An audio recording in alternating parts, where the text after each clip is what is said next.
Hey guys, hello and welcome. And here we can talk about the building of millionaire mindset. And this is the book we're gonna discuss about that. Building a millionaire mindset. How to use the pillars of entrepreneurship to gain, maintain, and sustain long-lasting wealth. And Johnny Wimble, forwarded by Les Brown. So here we're gonna discuss the book one by one. And as you see, this book have almost a good number of pages. So we're going to discuss all the topics first to last. So there are, if we talk about the introductions, there have been no millionaire before me with the last name Wimbleby. He was one of the millionaire. Thank you, acknowledging this. Thank you, Crystal, Wimbre, and family, and my family. I am forever grateful for your unconditional love and support. Since sincere gratitude to Carolee Fields and Derek Williams and my team at Wimber Training System for unmeasured time dedications, and teamwork in making this possible. Special thanks to Deepa Chungi for helping formulate the book, and thank you to Market Media and Steve Curley for believing in my vision and supporting my every steps in this process. And an enormous thank you to McGraw-Hill for the opportunity to publish this book. Now, as we're talking about introductions, we talk about acknowledgements. Here in this introduction, there have been no millionaires before me with the last name Wimble. I am the first one. My father was a trash man. He was a very hard worker. All I saw in him was hard work. He was not a millionaire, but my father's mindset to expose my siblings and me to the multi-million dollar home, multi-million billion dollar home from his destination track road had a direct bearing on my vision. And hunger, hunger, hunger and passion for massive increase.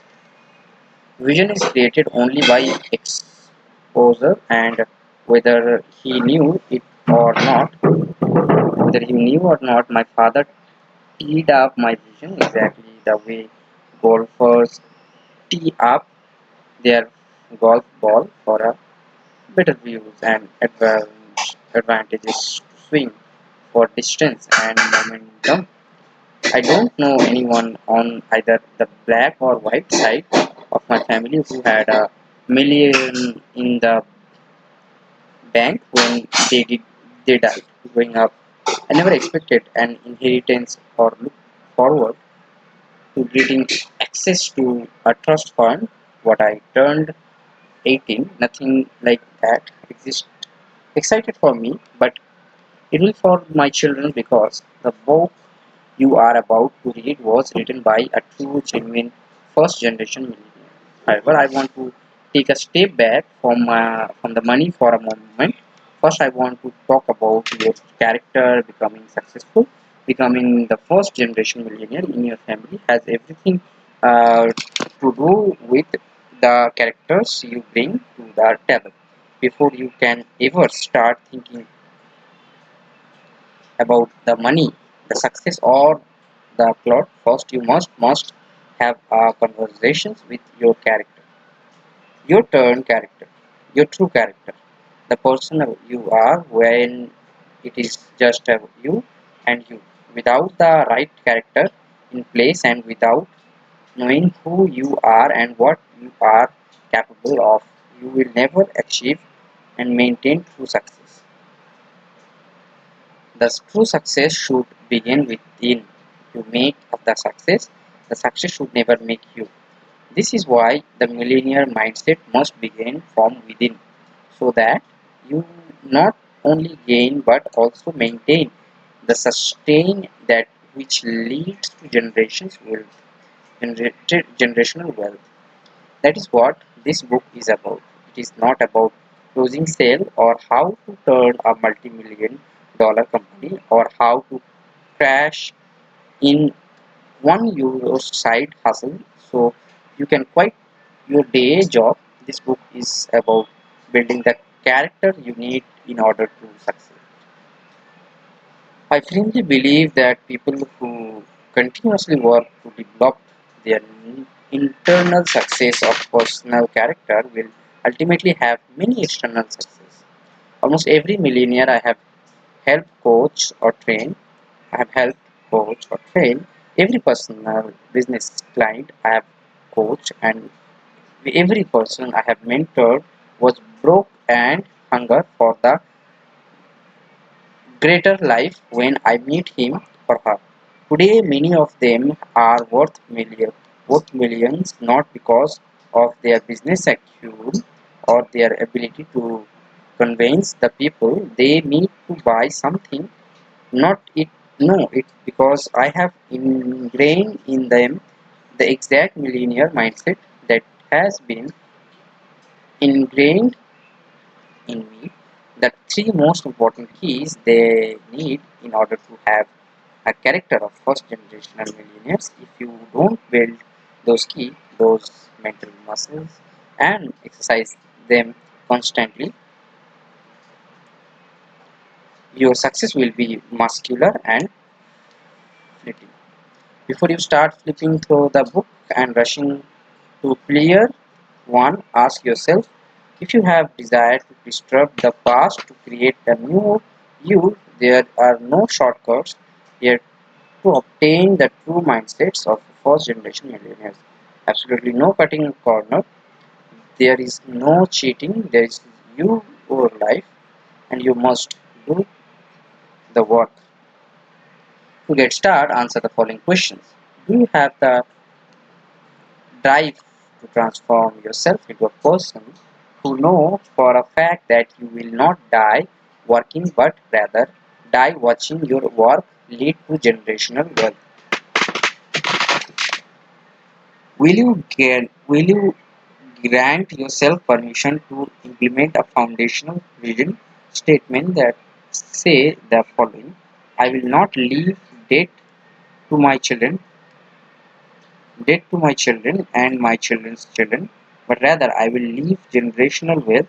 My family members will be able to live off of my work, which will tee them up for their personal works, even if their paths are totally different. If you answer yes to one or both those questions, you are ready to embrace the mindset of first generation millionaire. Duplicating the millionaire mindset is far greater than duplicating an industry or product. Product or industries change and can even die, but the millionaire's mindset is designed to last for generations. Are you ready to be the persons in your family who finally created lasting wealth?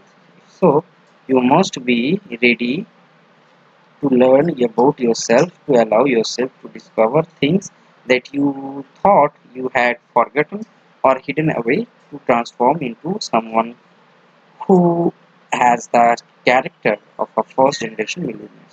If you truly have a burning desire to implement these mindsets and take on the assignment of becoming a first generation millionaire, then I invite you to read on. The three key essential to the character of every first generation millionaire, I know those. First is value, second is faith, the third is commitment, and let's talk about value. Do you value yourself and your abilities? If you truly want to success, if you truly want to success in life with a solid foundation, first you need to understand and appreciate your personal value just as every human being, thumbprint and DNA are unique.